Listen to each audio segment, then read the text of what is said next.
First of all, thank you so much for coming to this talk. And today we're going to talk about prompt optimization, the area beyond writing handcrafted prompt and optimizing those for the models that you use. So, first slide, a little bit about me, who I am. So, my name is Shashi. I am currently working at a company called Superagentic AI. I'm the founder of Superagentic AI. Last 6 years or more, I worked at Apple. Please do not ask what I did there. But right now, my focus is on agent optimization and agent engineering. So basically, optimizing everything that AI agents can or cannot do. So basically, everything, the pieces of the agents, including the prompt, RAG pipeline, or tools, or whatever the context that you provide to the agent. So I'm focusing that agent optimization area, and that's why I'm talking here about the prompt optimization today. So, first of all, I think this question has been asked in many speakers so far, but what is the prompt? I want one definition. Can someone shout, scream, definition of the prompt?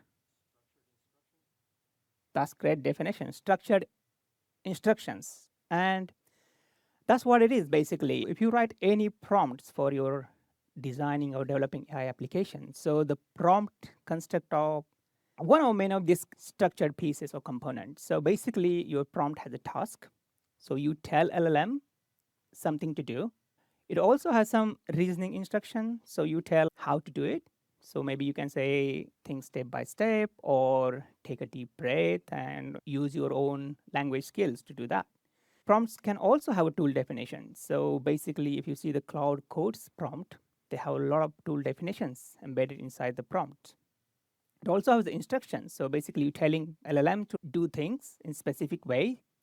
So for example, you telling just give me the structured output or give me the JSON or things like that. You also tell in the prompt that the persona. So you create a role. Say, for example, you say you are a software engineer with certain number of experience, or you are specific role defined for that. And you provide a lot of context. So basically, whatever relevant to your the task you're doing, and yeah, there's a whole field of context engineering emerging right now. So this is basically the general prompt. And it basically unlocks a lot of possibilities, right? So this is the thing that we wanted to do all the time. So basically, you tell something in your natural language, and then LLM give back the result. That unlocks so many things. So basically, you have get your task automated.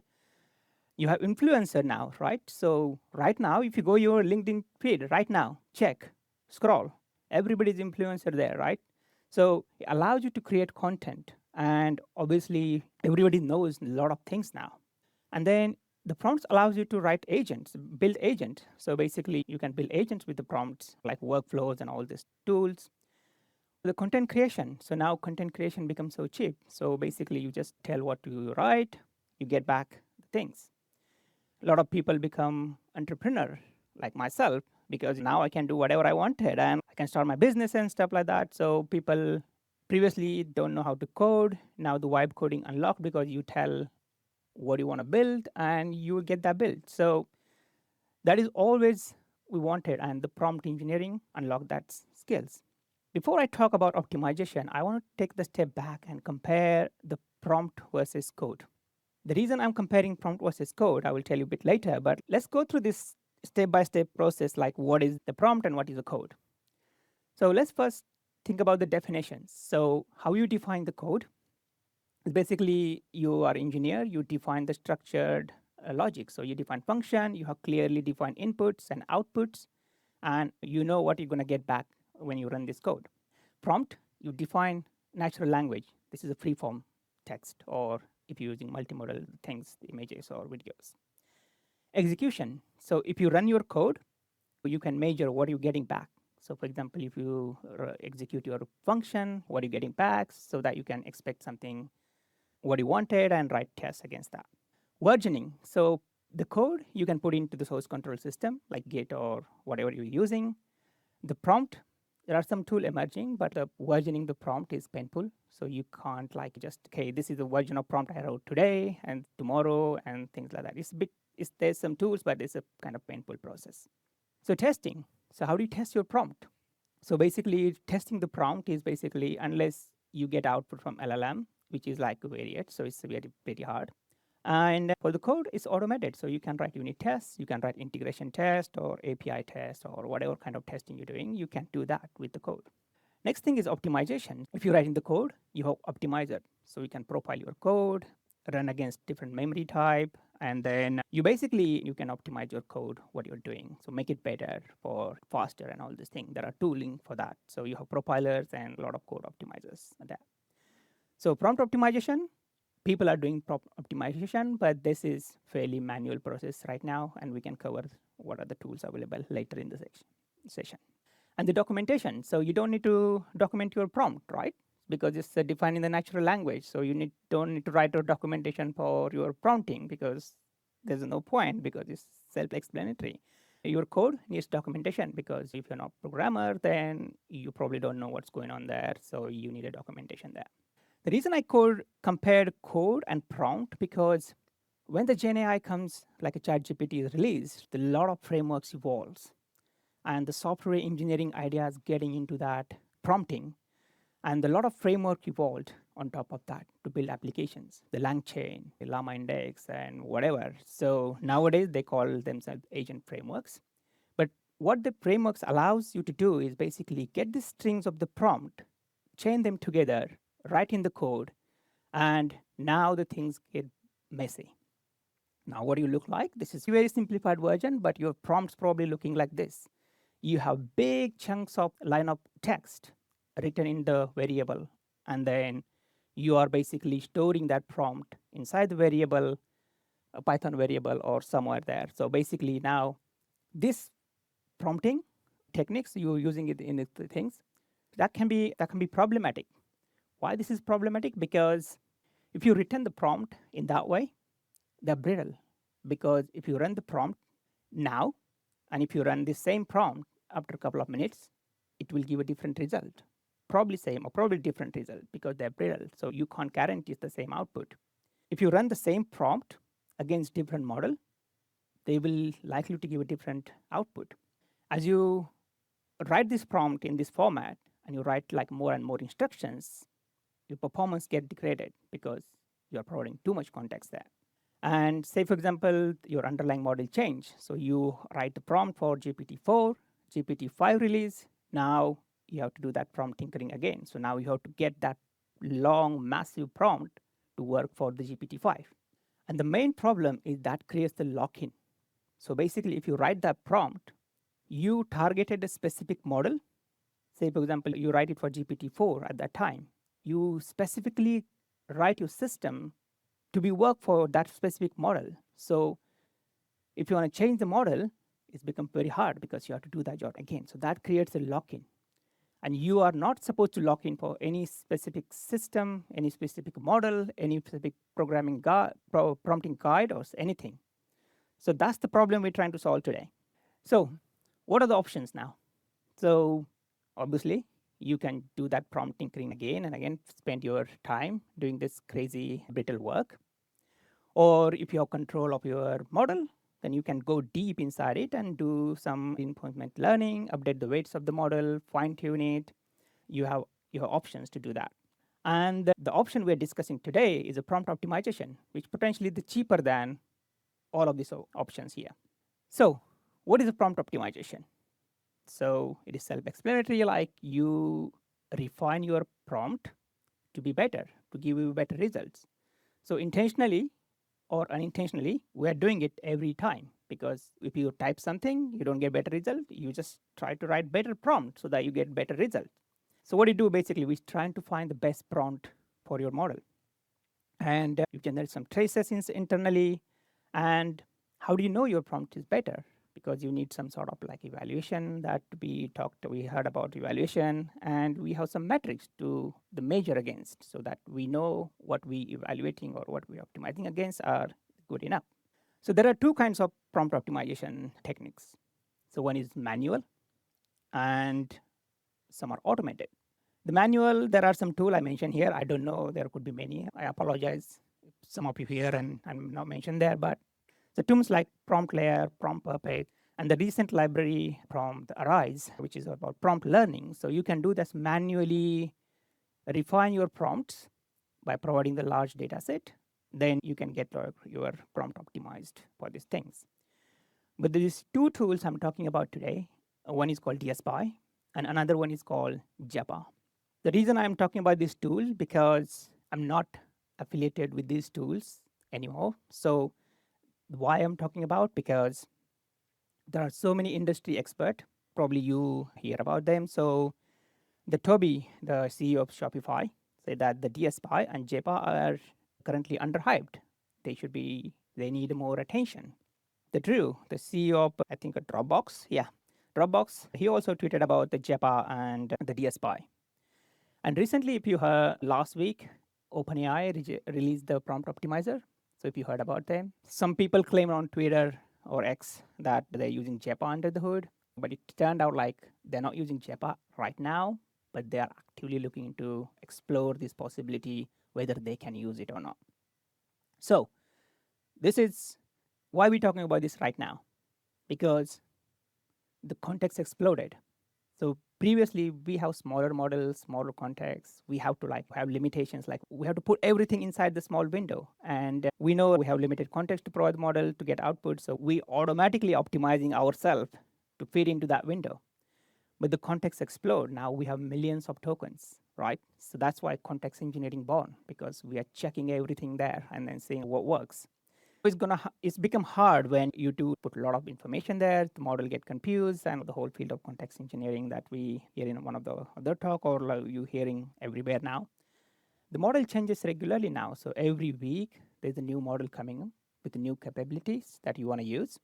And the fine tuning is very expensive. So if you have done fine tuning, you probably know the pain, because you have to lock into that model, and then if you change the model, you have to do the fine tuning process again. So it's a pretty painful process. Yeah, so that's why we're talking about the prompt optimization. And one of the tools I've talked about today is like DSPy.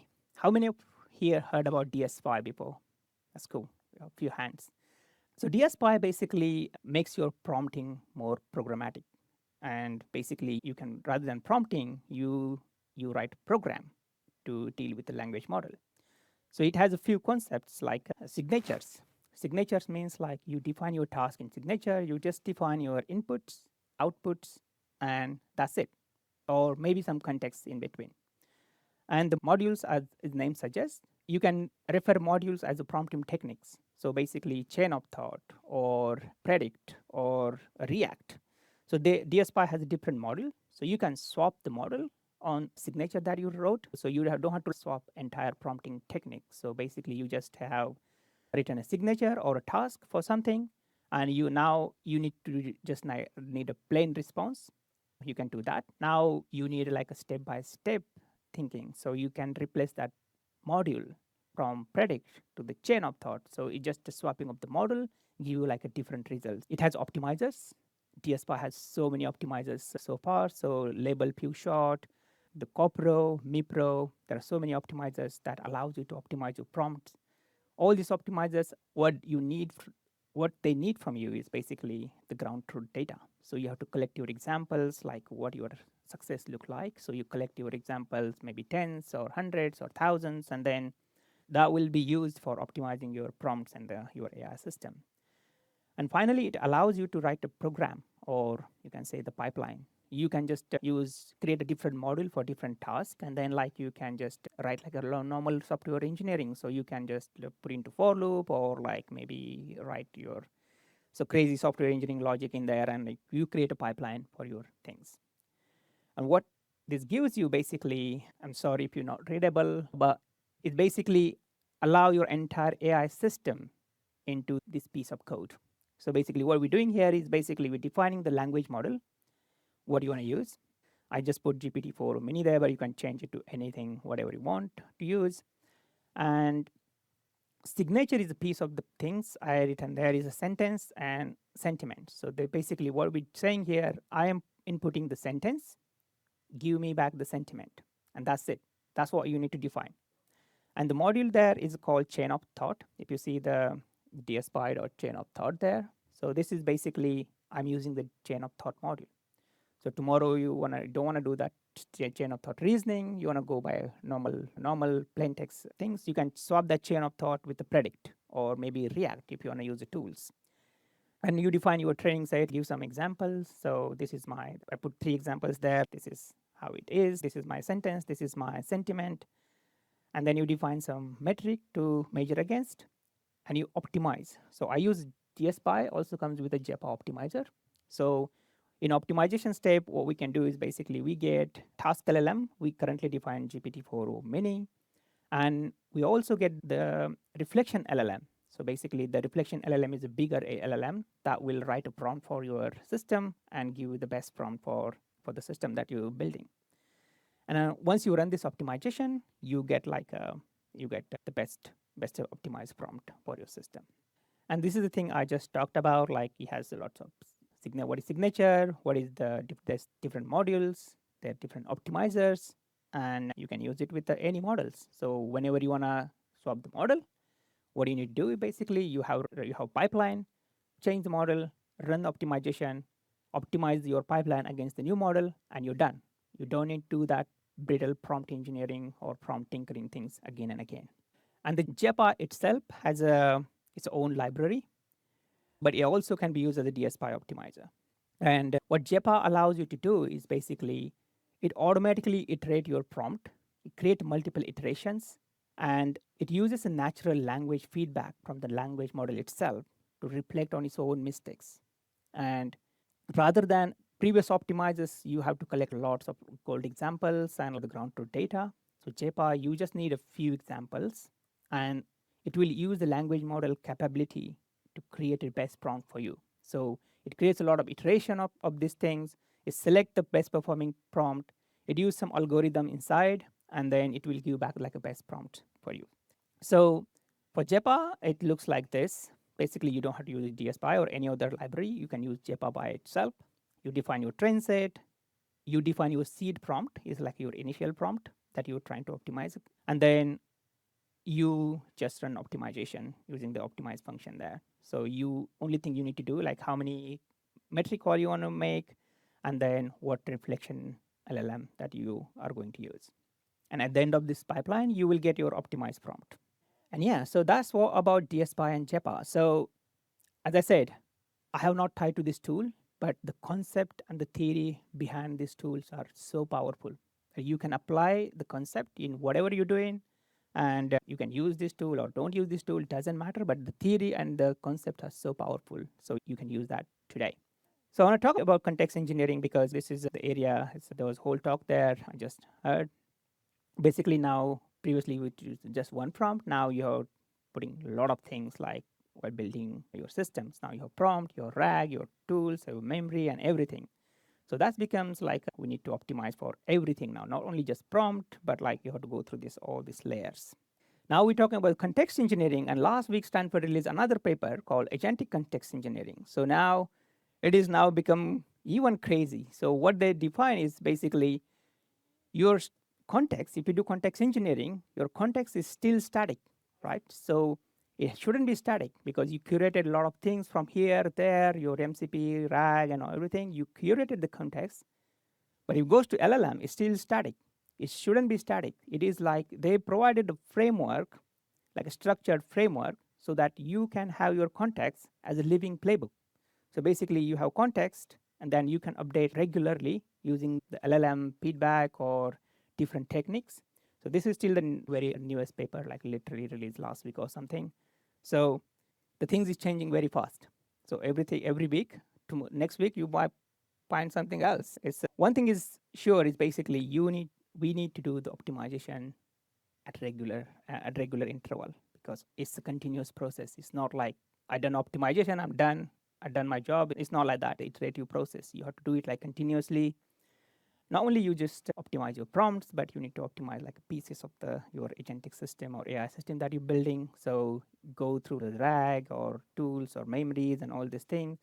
So this is where the agent optimization comes in. So I just went to another talk from Comet ML, and they talk about like the JEPA, DSPy, and also the agent optimization concept. So that is totally relatable field. That proves that I'm not the only person doing these things. So there's people doing things as well. So yeah, so what takeaways? So prompt engineering is definitely it's really matter and the greatest skills that you can put into your system. but optimization scales it. So you have to like make the system better and less brittle, and you don't have to put a lot of effort into that. Then you can think about optimization. And the future is like agentic AI is everywhere. The agent engineering and all these things. This is changing. So I don't want to talk about this right now. So if you find more information about these tools, it's right there. The DSPy, the JEPA, and I'm also the organizer of London Agentic AI meetup. We had a meetup last month. My friend Mike Taylor gave a talk about the JEPA with hands-on example. If you wanna check that out, then feel free to do that. And that's it. So basically, that's it from my side. If you have any question or time for questions, then I would happy to take it. Time for a couple of questions. Okay. For this one today. So when does a prompt stop being design and start being code? Basically, can we draw a line between traditional programming and you can say and context programming? Right. So the question was like when the prompt become the program. There's no concept like programming the you have entered the prompt and like suddenly become program. So you don't have to define like the prompt as a prompt itself. So you have to define your task. That's your job. So basically what oh my god. Okay. So you define your task like inputs, outputs, and that form use and you define your simple instructions like what you wanted to achieve. That becomes your task, right? You define your task, and when you go into the system, it breaks your prompt into this different kind of pieces modules, and you can swap these modules like for your task, right? So you have a task, these become signature in terms of DSPy, and your module become a program. So basically your task goes into that module as a task, not a prompt, and then when the modules runs, it decides the strategy, like you want a chain of thought, or that's where your programming comes in. So basically you can just chain different modules or different prompting techniques, or that's where the all programming comes in. And this is where thing is not drastically different, but it allows you to think about your prompt as like different modules than as an entire string of the text. Yeah, I had a quick question. When it comes to prompt optimization, I was curious what some of the general trends across models are, like best practices, whether it's paragraph format, bullet point, those kinds of things. Yep. So that's a good question, because every time the big lab release the models, they comes with their program prompting guide. Okay, this is the best prompting guide for GPT-5. So tomorrow they release GPT-6, they will come up with a different prompting guide. And you have to follow that guide in order to make your system better. And that's the whole point of optimization. You shouldn't be doing that. Like you shouldn't, because you're tying yourself into the specific provider and you're following their guide. And that's why they're also trying to solve. They also know that this is a problem. Users shouldn't be doing this, because this is they're telling you to do the things again and again when they release the model, which is not right. And that's why like the companies like OpenAI also thinking about optimization, because they want your system to be stable against the latest like future model they are releasing, or like the model they are currently have, or previous model. So it should be backward compatible. So they know the problem, and this is still a problem. So no answer for that.